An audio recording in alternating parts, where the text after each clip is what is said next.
So limited run, they had their kind of, uh, I guess you could call it their direct on Twitch recently.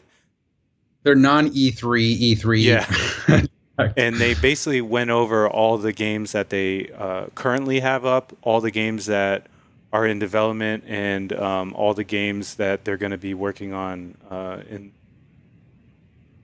pretty much this year. And the, I don't know if they mentioned, yeah, they mentioned some stuff for next year as well. So we're going to go through this real quick.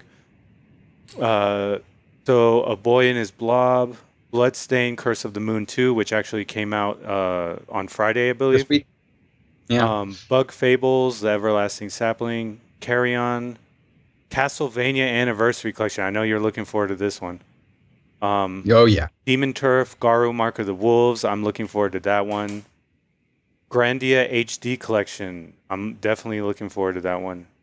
Briss, Katana Zero Kunai, Mega Dimension, Neptunia 7. Now, is this related to the Neptunia games on the PC Engine back in the day?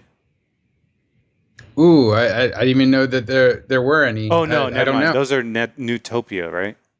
Oh, Neotopia. Neotopia, yeah. Never mind. Yeah. No. Mighty Gunvolt Burst. Now is this? These are the same people that did Mighty Number 9. No, I don't think so. This is Inti Creates. Okay. I forget who developed Mighty Number Nine.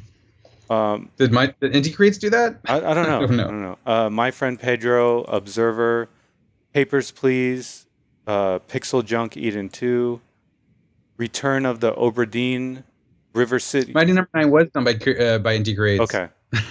Just so you Okay. know. River City Girls, Samurai Jack Battle Through Time. I think this one looks pretty cool. Shantae, Game Boy Color. It's just so you know, it says more River City Girls. River City Girls is already out, and I already have my copy from Limited Run.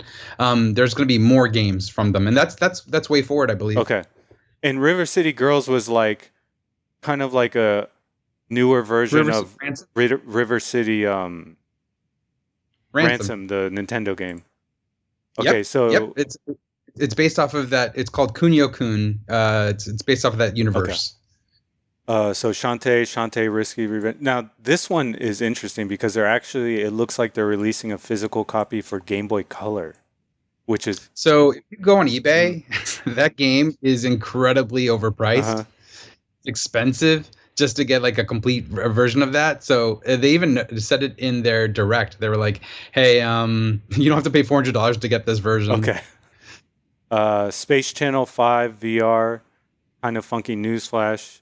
This was actually a Sega game back in the day, right? This was on the Dreamcast, I believe.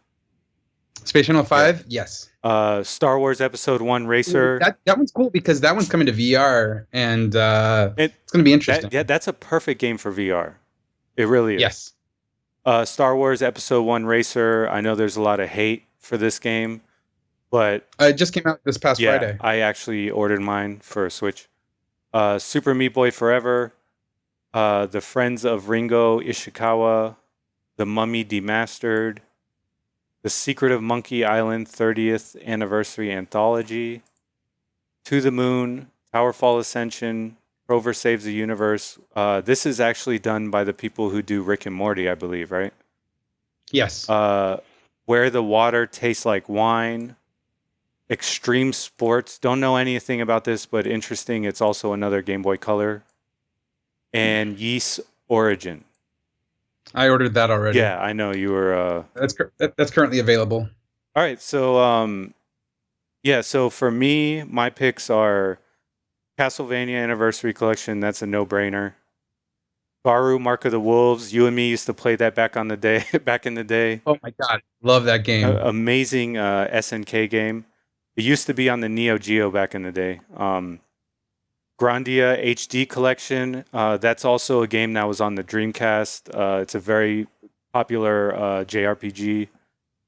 Samurai Jack Battle Through Time. Obviously, Samurai Jack is the Cartoon Network cartoon. and the game looks like a action adventure title.